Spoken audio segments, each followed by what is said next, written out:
आज की एंड करते समय आपके सामने यही चार्ट रख कर गए थे, जिसमें हमने कहा था कि हम देखेंगे कि मौर्य काल का विवरण क्या है। विवरण का मतलब कि हमें मौर्य काल के बारे में जानकारी कहाँ से मिलती है, क्योंकि आप लोग जानते हैं कि हमने मध्य प्रदेश के इतिहास या भारत के इतिहास के संदर्भ में मध्य प्रदेश के इतिहास को 3 पार्टों में बांटा था, कि जहां पर हमें लिपि प्राप्त हुई है, कहां पर लिपि प्राप्त नहीं हुई, जहां पर लिपि मिली भी हो लेकिन पढ़ी नहीं गई हो, लिपि मिली हो और पढ़ी भी गई हो। तो ऐतिहासिक काल जो होता है आपका हिस्टोरिकल पीरियड, तो ऐतिहासिक काल में हमने देखा यहाँ पे लिपि भी मिल चुकी थी आपको, लिपि के साथ में वो पढ़ी भी गई है। इसका मतलब हमें ऐतिहासिक स्रोतों को जानने के लिए या फिर ऐतिहासिक परिप्रेक्ष्य को जानने के लिए हमारे पास साहित्यिक स्रोत भी होंगे और साथ में हमारे पास पुरातात्विक स्रोत भी होंगे।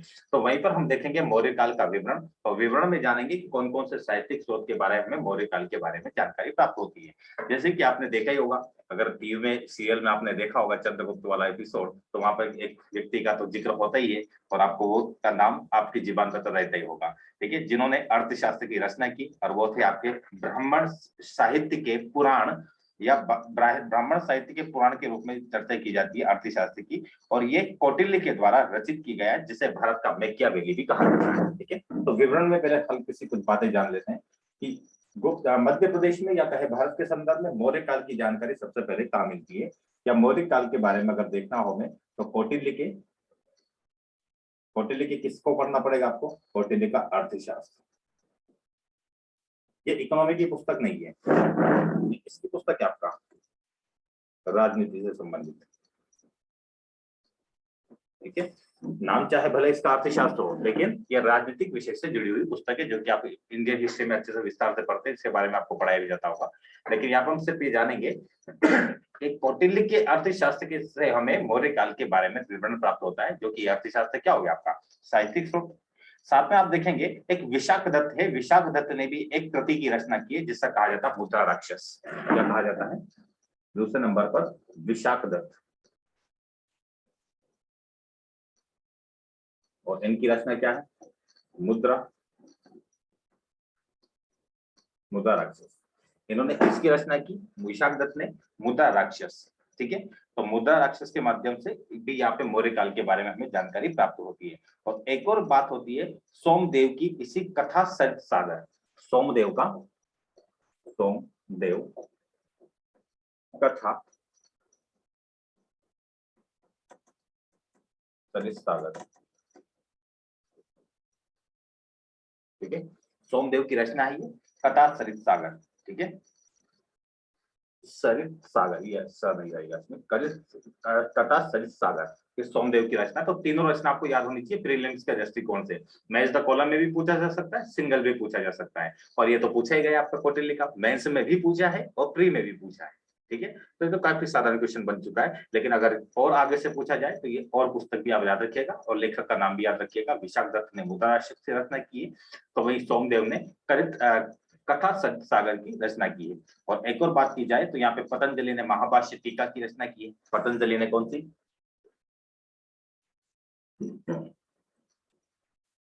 महाभाष्य टीका।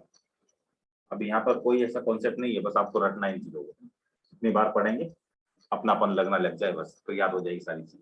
ठीक है, तो 3 पुस्तक को याद रखिएगा। अब फिर हम विवरण के बारे में और जानकारी यहाँ पे एकत्रित कर लेते हैं, फिर श्रीराम अभिलेख और स्तूप के बारे में चर्चा करेंगे, सिक्के और प्रमुख नगर के बारे में चर्चा करेंगे। विवरण के बारे में देखा जाए तो आपको पता होगा कि यहाँ पर मौर्य काल के पहले, मौर्य साम्राज्य पहले कौन सा साम्राज्य यहाँ पर चल रहा था भारत में, नंद वंश चल रहा था, यहाँ पे घनानंद शासक थे। तो घनानंद की हत्या चंद्रगुप्त मौर्य के द्वारा की गई, और चंद्रगुप्त मौर्य के को प्रशिक्षक किसने किया था, कौटिल्य ने, जिन्हें उसने अपना प्रधानमंत्री नियुक्त किया था। ठीक है, तो यहाँ पर क्या कह सकते हैं कि चंद्रगुप्त मौर्य के द्वारा नंद वंश के अंतिम शासक घनानंद को पराजित कर शासन स्थापित किया और मौर्य साम्राज्य की नींव डाली, और अपनी राजधानी क्या बनाई थी उसने, पाटलिपुत्र। पाटलिपुत्र को क्या बनाया, राजधानी। किसने बनाया, चंद्रगुप्त मौर्य। तो चंद्रगुप्त मौर्य ने किसकी हत्या की थी आपकी, नंद वंश के अंतिम शासक घनानंद। ठीक है, तो नंद वंश के अंतिम शासक घनानंद की हत्या कर चंद्रगुप्त मौर्य ने कौटिल्य, या जिसे आप कहेंगे विष्णुगुप्त भी नाम मिलता आपको कौटिल्य का। ठीक है, विष्णुगुप्त या कौटिल्य कहिए, तो उन्होंने ही इनकी मदद की, इनको शासक के रूप में प्रशिक्षित किया। प्रशिक्षित करने के उपरांत इन्हें गद्दी सौंप दी और इन्होंने अपना प्रधानमंत्री किसे बना लिया, कौटिल्य को। और कौटिल्य एक ही बार इनके प्रधानमंत्री नहीं रहेंगे, आगे जो शासक आते जाएंगे उनके भी ये प्रधानमंत्री रहेंगे। जैसे कि आप चंद्रगुप्त मौर्य के बारे में एक और कहानी भी जानते होंगे, ये आगे चर्चा करेंगे हम सीधा, कि अगर चंद्रगुप्त मौर्य ने पाटलिपुत्र को अपनी राजधानी बना लिया। साथ में ये कहा जाता है कि ये चंद्रगुप्त मौर्य थे, इसकी माता का नाम मूर हुआ करता था, इसीलिए अपने वंश का नाम क्या रखा इसने, इनकी जो माता थी चंद्रगुप्त मौर्य की, उनका नाम था मूर। और कौटिल्य ने पहले कह दिया था कि आपकी माता के नाम पर ही आपके साम्राज्य का नाम होगा, तो मूर से ही क्या निकला आपका, मौर्य। ठीक है, तो ये किसकी माता का नाम था, ये चंद्रगुप्त मौर्य की माता का नाम मूर था। इसे संस्कृत में इसका अर्थ निकाला, कि संस्कृत में अर्थ निकाल कर क्या कर दिया गया, मौर्य। ठीक है, इसीलिए इस वंश का नाम क्या होगा, मौर्य वंश। ऐसे क्वेश्चन तो इंटरव्यू में पूछे जाते हैं। ठीक है, ऐसा आपसे ना तो कहीं मेंस में लिखने को पूछा जाएगा, नहीं आपसे प्री में पूछा जाएगा, लेकिन ये इसकी व्यवहारिक जानकारी आपके पास होना चाहिए। ठीक है, आदि कोई कुछ पूछना चाह रहे हैं, गिरीश आप कुछ पूछना चाह रहे हैं, आपका अनम्यूट किया हुआ है तो।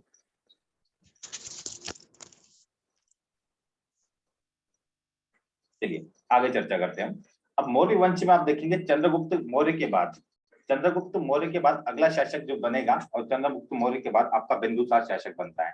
लेकिन अगर ये तो आपको हिस्ट्री में पढ़ चुके हैं, हम चंद्रगुप्त मौर्य के बारे में पूरा विस्तार से यहाँ पे नहीं देखेंगे कि किस रूप में चंद्रगुप्त ने अपने शासन का संचालन किया है, ये आप इंडियन हिस्ट्री में पढ़ेंगे। फिर चंद्रगुप्त मौर्य के शासन का मूल्यांकन भी करना पड़ता है, क्या उन्होंने कैसे किया। एक महान विजेता थे, साम्राज्य का निर्माता थे, कुशल प्रशासक थे, ऐसे ऐसे शब्दों का प्रयोग करते हुए आंसर लिखना होता है। ठीक है, योग्यता के समय अपनी उत्कृष्टता दिखाई, और साथ में हम कहेंगे कि कौटिल्य ने राजनीतिक सूझबूझ दिखाते हुए इन्हें अपने शासक के रूप में नियुक्त किया। ये तो आप बातें करते हैं, ये तो मूल्यांकन हो रहा है। तो ऐसे क्वेश्चन डायरेक्ट मेंस में होता है कि चंद्रगुप्त मौर्य के शासन का मूल्यांकन कीजिए।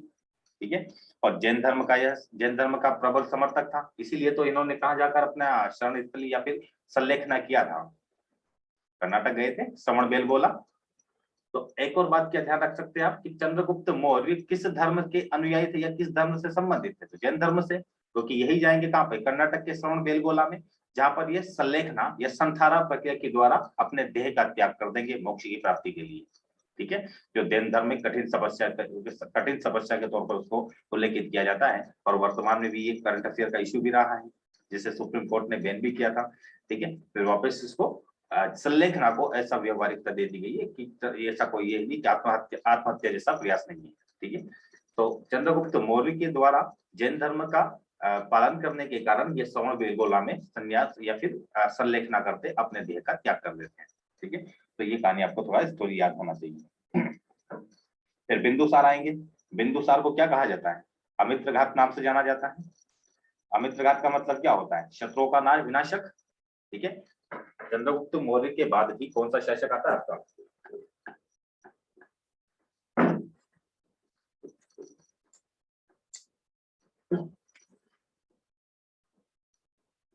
बिंबिसार नहीं होगा यहाँ पे। ठीक है, बिंदुसार, और इनको क्या कहा जाता है, अमित्रघात। और अमित्रघात क्यों कहा जाता है, क्योंकि शत्रु का विनाशक,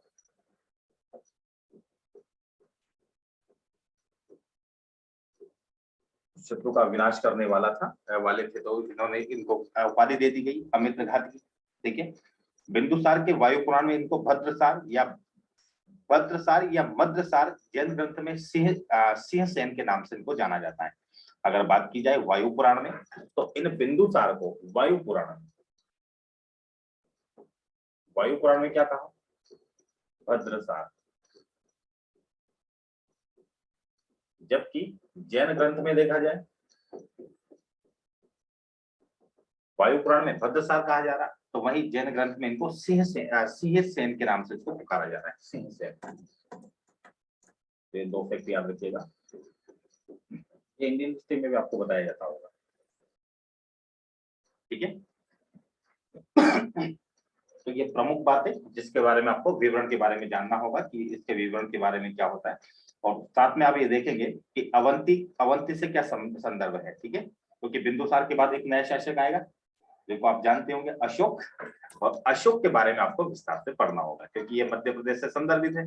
अभी तक हमने बिंदुसार और चंद्रगुप्त मौर्य को बस एक रूपरेखा के तौर पर देखा है। अब मध्य प्रदेश का अगर इतिहास पढ़ रहे हैं तो आपको अशोक को अच्छे से पढ़ना पड़ेगा, ठीक है।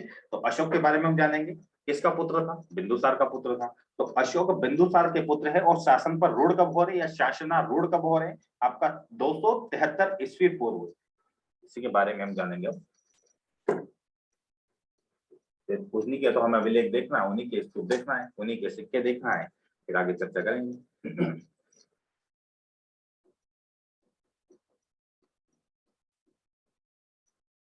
ईस्वी पूर्व, ठीक है।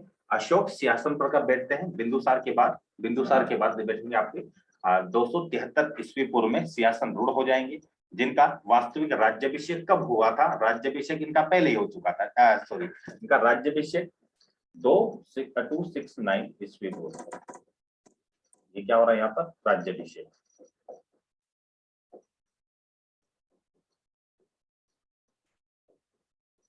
ठीक है। तो 269 ईस्वी पूर्व, यह है 273 ईस्वी पूर्व, ये पहले घटना है, उसके बाद में ये घटना है, आपको सन पे नहीं जाना आपको, ठीक है। 269 ये सन पहले दिख रहा है आपको संख्या के रूप में, लेकिन ये ईस्वी पूर्व है। अगर एक लाइन ड्रॉ किया जाए, ये मैंने जीरो लिखा, जीरो सम कितना साल पहले गए, 269, और पहले जाएंगे तो कहां पर पहुंच जाएंगे, 273। तो यहाँ पर तो ये सिंहासन रूढ़ हो रहे, लेकिन राज्याभिषेक कब हो रहा है, कितने वर्ष के उपरांत हो रहा है, 73 के बाद आप जोड़िए, मतलब 73 से माइनस करना आपको, या फिर इधर से इधर चले जाइए, आपको आसानी होगी, 70 और 3, 4 वर्ष का अंतर है यहाँ पर। उसके बाद इनका क्या हो रहा है, राज्याभिषेक, ठीक है। और एक बात और आप जानते होंगे कि अशोक सिंहासन पर तभी बैठे थे जब इन्होंने अपने 99 भाइयों का क्या कर दिया था, वध कर दिया था। तो ये बात तो सभी को पता है, लेकिन ये पूछ लिया गया कि अशोक के द्वारा अपने 99 भाइयों के वध करने का विवरण कहां पर है, तब जाकर सभी परेशान हो जाते हैं। तो वही लिखना आपको, सिहली अनुश्रुति के अनुसार, सिहली अनुश्रुति,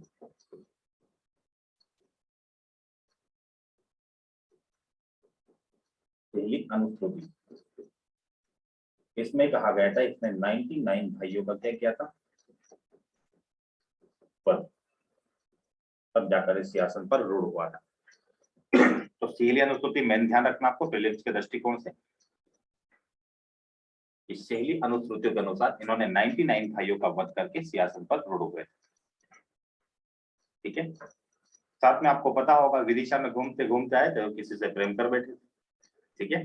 कहानी भी याद होगा, श्रीदेवी जिनको महादेवी भी कहा जाता है, वैदेही भी कहा जाता है, ठीक है। तो ये दोनों चीज आपको ध्यान रखना है कि जब ये विदिशा में आए थे, तो विदिशा में, क्योंकि विदिशा में शासन किया उन्होंने, विदिशा के राज्यपाल रहे थे, तो आप क्या लिख सकते हैं, अशोक विदिशा के राज्यपाल रहे हैं, ठीक है। और कितने वर्षों तक रहे, सॉरी अवंती के भी राज्यपाल रहे हैं, अवंती के, ठीक है, अवंती करिएगा, 11 वर्षों तक ये रवंती के राज्यपाल रहे थे। अशोक लगभग 11 वर्षों तक अवंती के राज्यपाल रहे, और अपनी राजधानी क्या बनाया था इन्होंने, उज्जैनी को, अपनी राजधानी क्या बनाया, उज्जैनी को, याद रखना।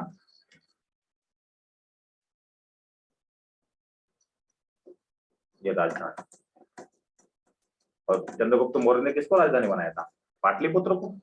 तो जबकि यहाँ अशोक ने किसको बनाया राजधानी, उज्जैनी को राजधानी बनाया, और कहाँ के राज्यपाल थे, अवंती के राज्यपाल थे, 11 वर्षों तक शासन किया।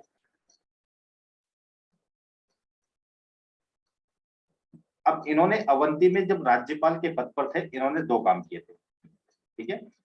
एक तो इन्होंने तक्षशिला में एक विद्रोह हुआ था, उस विद्रोह को दबाने का काम किया था। आप क्या लिख सकते हैं कि अशोक के द्वारा तक्षशिला में हुए विद्रोह को दबाया था।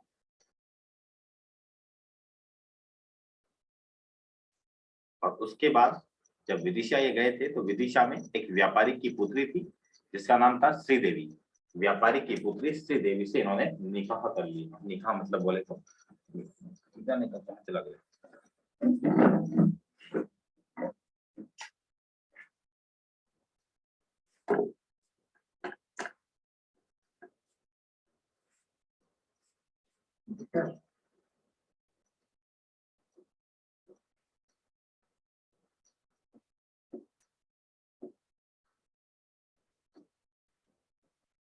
और ये कहाँ की थी? व्यापारी की पुत्री। कहाँ से? विदिशा। तो विदिशा से सरल बना लिया अशोक ने। तो विदिशा श्रीदेवी से इन्होंने विवाह किया और विदिशा की थी व्यापारी की एक पुत्री थी।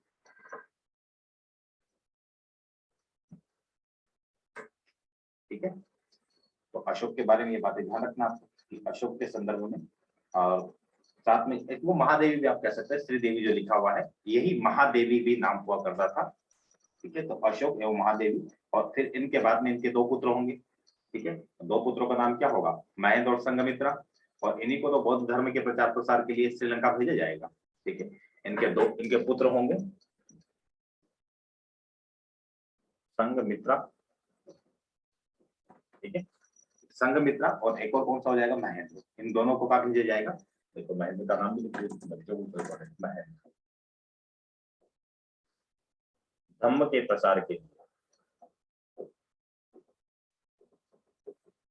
धर्म के प्रसार के लिए कहाँ भेजा गया था? श्रीलंका।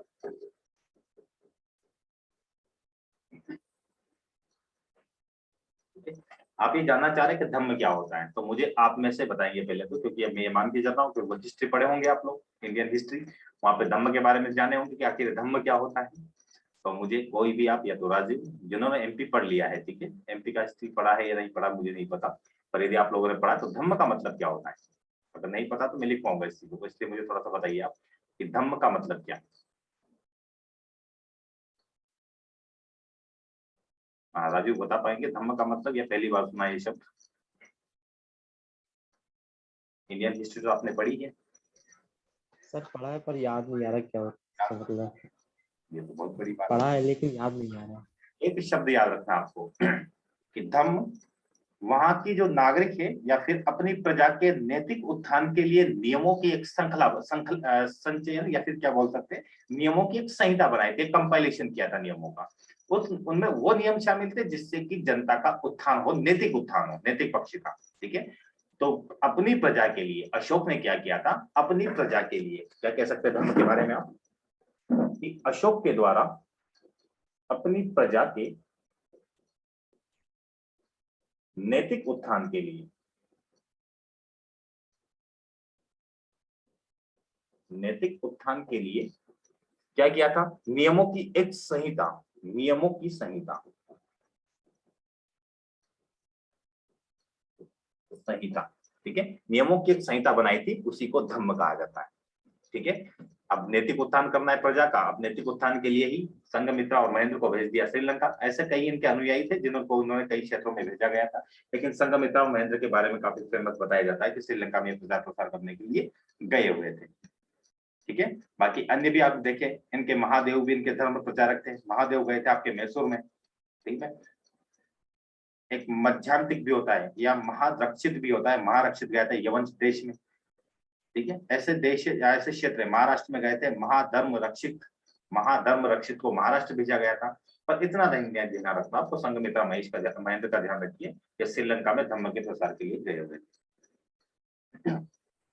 और दूसरी बात ये कि धम्म की चर्चा आपको किस अभिलेख में मिलती है? अशोक के किस अभिलेख में? जैसे कि आपने लिखा है मौर्यकालीन अभिलेख, वहां भी चर्चा करेंगे इसे, लेकिन यहाँ पे धम्म के विशेष तौर पर लिख लेना आप, धम्म के बारे में जब लिखा आपने कि अपनी प्रजा के नैतिक उत्थान के लिए नियमों की संहिता को धम्म कहा जाता है। इस धम्म का उल्लेख कहाँ मिलता है? अशोक के दूसरे और 7वें अभिलेख में। कहाँ का मिलता है आपको? 13 अभिलेख है टोटल इनके, तो 2nd एंड 7th, इन दोनों अभिलेख में धम्म के बारे में एक विस्तृत चर्चा की गई है।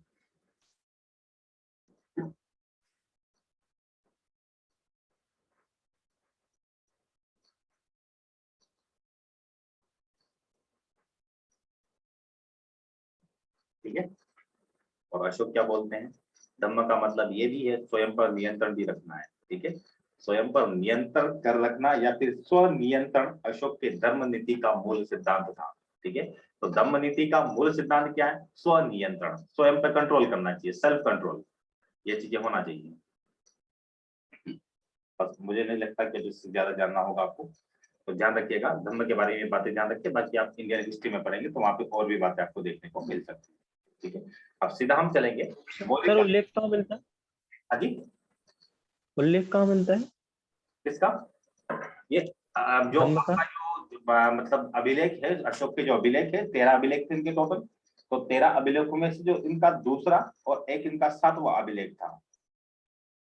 ठीक है, सहिष्णुता की बात कर रहे थे तो वहीं पे धम्म के बारे में भी चर्चा की थी। सेकंड और 7th अभिलेख में धम्म के बारे में चर्चा मिलती है।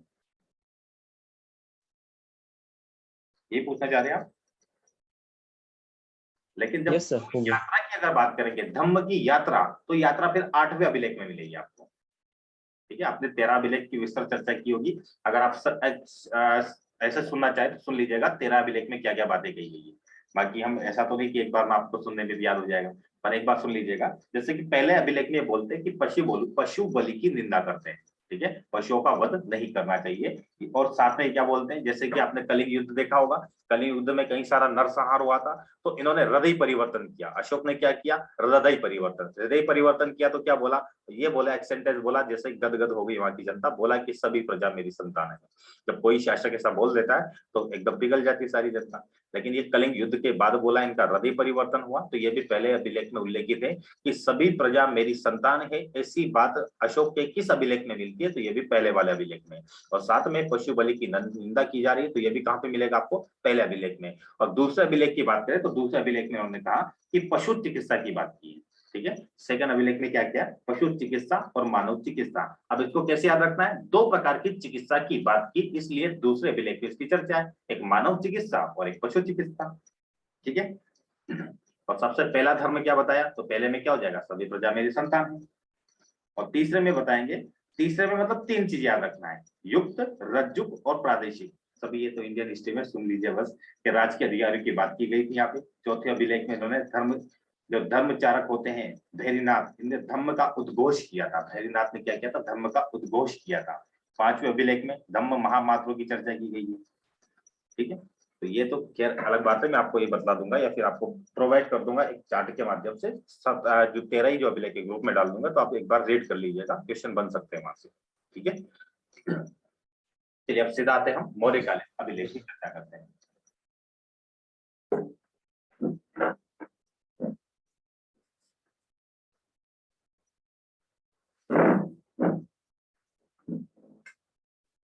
अब मौर्यकालीन अभिलेख में आप देखेंगे सबसे महत्वपूर्ण अभिलेख। अच्छा, एक काम करते हैं, मैप बनाते हैं, मैप के माध्यम से इसको देखते हैं कौन कौन सा अभिलेख हमें कहाँ कहाँ मिले। ठीक है, इससे आपको याद करने में और आसानी होगी। एमपी को चार्ट डायग्राम के माध्यम से जितने जैसे पढ़ेंगे आप, तो उतना ही आपको फायदेमंद होगा। ठीक है, तो एमपी का डायग्राम बनाते पहले।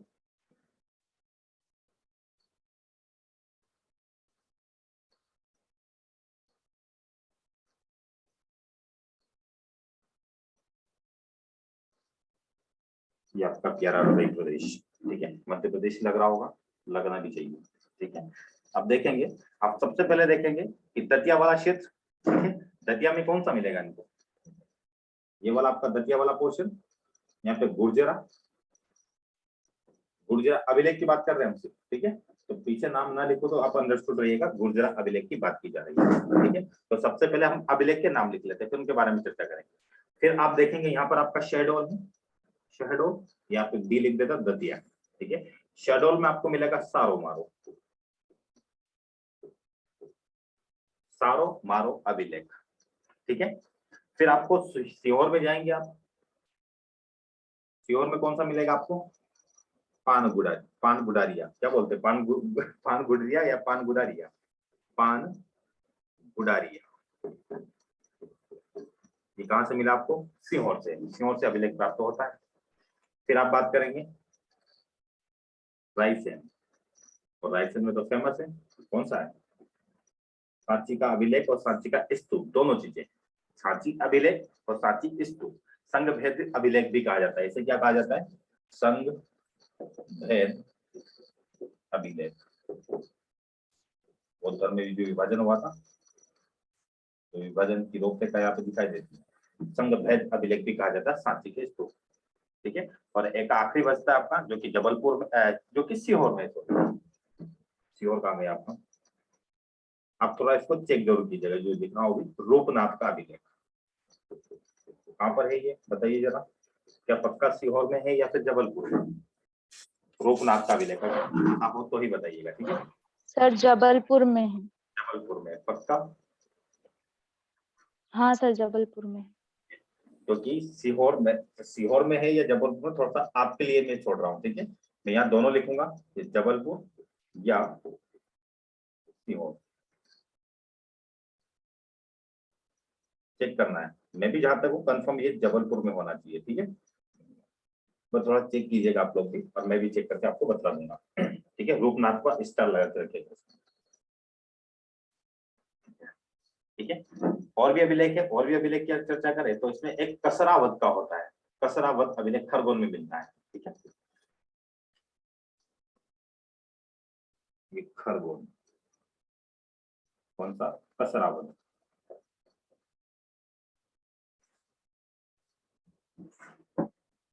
कसरावत अभिलेख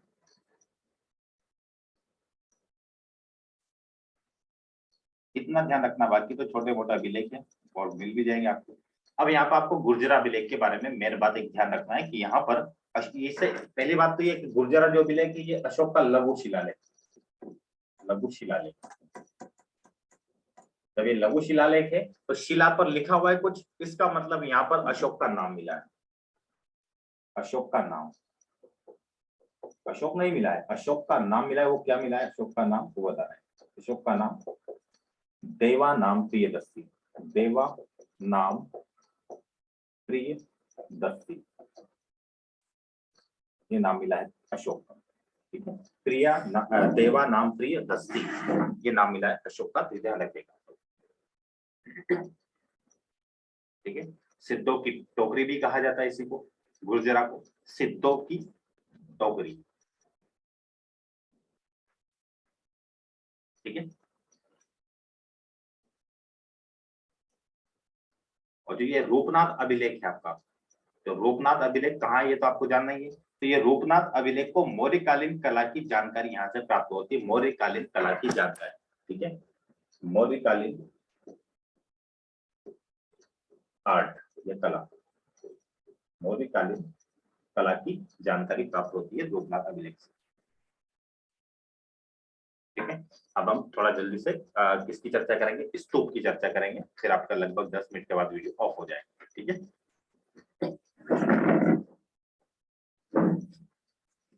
सर सारो मारो कहाँ है? ये सारो मारो ये शहडोल में ना, सारो मारो शहडोल, ठीक है। ये शहडोल है, SH। बस आपको ये प्रे के लिए ही है, मेंस में भी इसका उल्लेख कर सकते हैं इन चीजों का अगर आ जाए तो। अब स्तूप की चर्चा करेंगे, मेनली यहाँ पर 6 स्तूप की चर्चा की जाती है। 6 स्तूप के बारे में हम देख लेते हैं, 6 स्तूप कौन कौन से हैं, ठीक है। तो इसका भी एक काम करें, मैप बना देते हैं।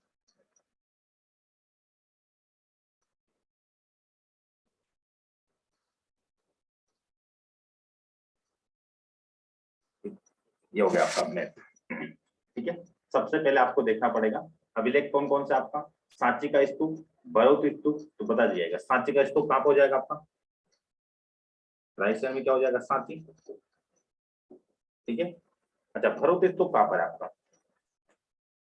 जब सांची स्तूप यहाँ हो गया तो भरूच स्तूप, सतना, सतना कहाँ पर है, यहाँ पर आपका, यहाँ पर भरूच स्तूप।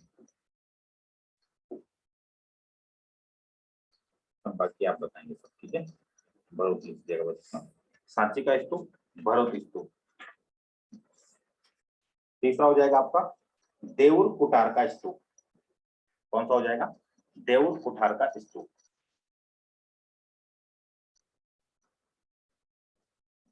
आप बताएंगे इसको, ठीक है।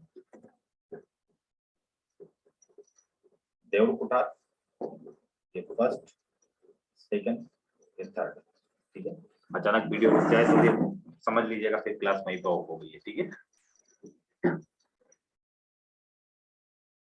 और स्तूप लिखिएगा आप इसमें, रायसेन, तो रायसेन में स्तूप, रायसेन में एक और स्तूप मिल जाएगा आपको,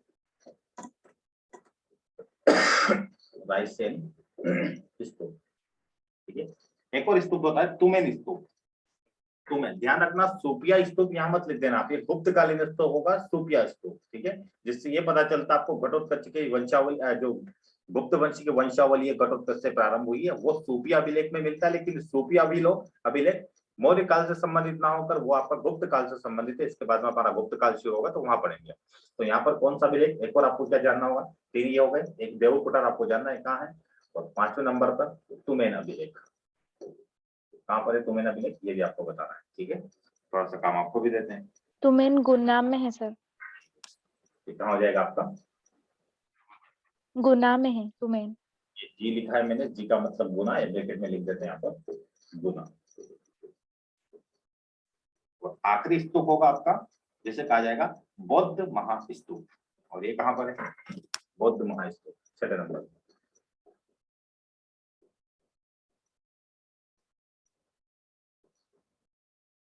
तो ये 6 प्रकार के स्तूप है, जिनमें से आपको सिर्फ डिटेल में जानना है 2 स्तूप के बारे में, एक सांची का स्तूप, एक भरूच का स्तूप। और सांची के स्तूप में सुन लीजिएगा कि इसकी खोज किसने की, 1873 में अलेक्जेंडर कनिंघम। जो सांची के स्तूप की बात की जा रही है, सांची वाले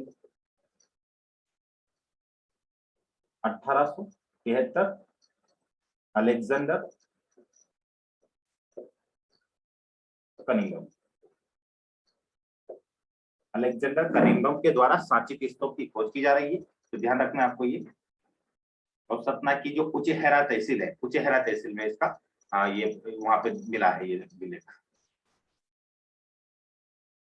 और अशोक के द्वारा इसका निर्माण किया गया था, लेकिन इसका काम पूरा किसने किया, शुंग वंश हम पढ़ेंगे आगे। शुंग वंश में पुष्यमित्र शुंग थे, तो पुष्यमित्र शुंग ने सांची के स्तूप के निर्माण का काम पूरा करवाया था।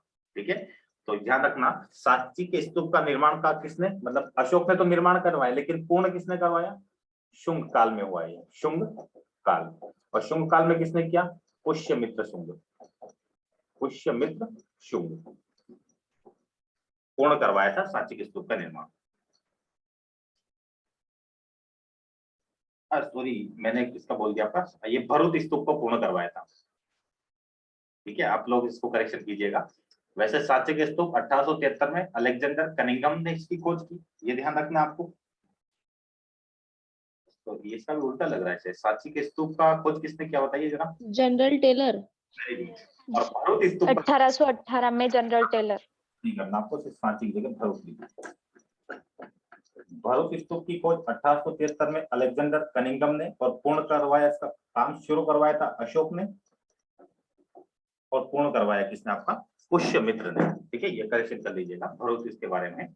और जबकि सांची की बात होगी तो वहां पे सांची के इसकी खोज करेंगे 1818 में, 1818 में जनरल टेलर के द्वारा, जनरल टेलर।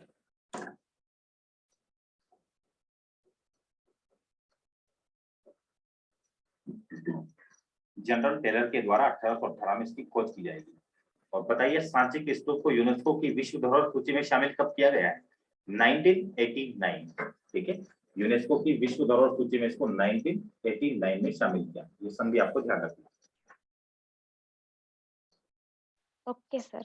पूरे इंडिया का, ये पूरे इंडिया का सबसे बड़ा स्तूप माना जाता है, सांची का स्तूप पूरे इंडिया का सबसे बड़ा स्तूप।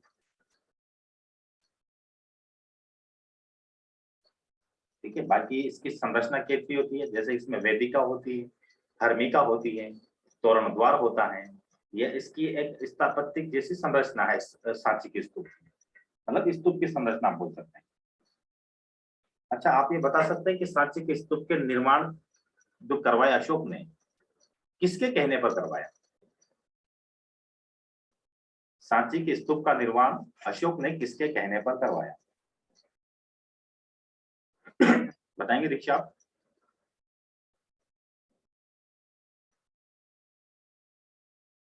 चलिए हम बता देते हैं, अगर आपको नहीं बताएं बताइए। तो पति देव काम करते तो पत्नी के कहने पर करेंगे, तो महादेवी के कहने पर ही अशोक ने इसका निर्माण करवाया था, ध्यान रखना। और पूरी तरह से ये ईंटों से बना हुआ स्तूप है, मौर्यकालीन स्तूप है। और सांची जो रायसेन में है आपका, तो ध्यान रखिएगा तीनों ये इतनी बातें। अच्छा, आप लोग देवुर कुटार का स्तूप के बारे में देखा जाए तो ये ईंटों से निर्मित स्तूप रीवा के गढ़ क्षेत्र में है। ठीक है, आप लोग अगर नहीं मिले आपको तो ये रीवा के क्षेत्र में, ठीक है, देवुर कुटार का आपको हो जाएगा आपका रीवा वाले क्षेत्र। ठीक है, अच्छा ये इसका भी नहीं बताया आपने, बौद्ध महास्तूप ये आपका अशोक के द्वारा उज्जैन में बनाया गया। कहाँ पर है आपका, उज्जैन में। रायसेन का तो रायसेन, बाकी सभी का हो गया। ठीक है, हमें कितना बचा, 1 मिनट बचा है, और 1 मिनट में आपको क्या सुनना है, सिर्फ ये सुनना है कि कौन कौन से मौर्यकालीन नगर रहे हैं और मौर्यकालीन सिक्के काय के बनते थे। तो आपको बस सुन लेना है कि मौर्यकालीन सिक्के की बात की जाए तो सिक्के बनते थे आपके चांदी और तांबे के सिक्के, ठीक है, तांबे और चांदी के। और बात की जाए मिले कहां से हैं, तो विदिशा त्रिपुरी, विदिशा त्रिपुरी मतलब जबलपुर, तो विदिशा हो जाएगा, त्रिपुरी मतलब जबलपुर, उज्जैन, एरन और सतना, यहाँ से सिक्के प्राप्त हुए हैं। और काय के सिक्के, चांदी और तांबे के सिक्के यहाँ पर प्रयुक्त होते थे। तो नगर प्रमुख कौन कौन से हो जाएंगे, उज्जैन, ग्वालियर, विदिशा, उज्जैन, ग्वालियर, विदिशा, महिष्मती, ठीक है, उज्जैन, ग्वालियर, विदिशा, महिष्मती और आखिरी आपका सांची, ठीक है। अब क्लास को हम यहीं पर ऑफ करेंगे, मात्र 30 सेकंड बचा हुआ है, ठीक है। अब कल हम पढ़ेंगे गुप्त काल के बारे में, मध्य प्रदेश में गुप्त काल का संबंध कैसा क्या रहा है, ठीक है। चलिए आज के लिए इतना ही, आप सभी को शुभ रात्रि, अपना स्वास्थ्य का ख्याल रखिएगा। Good night sir, thank you. Welcome.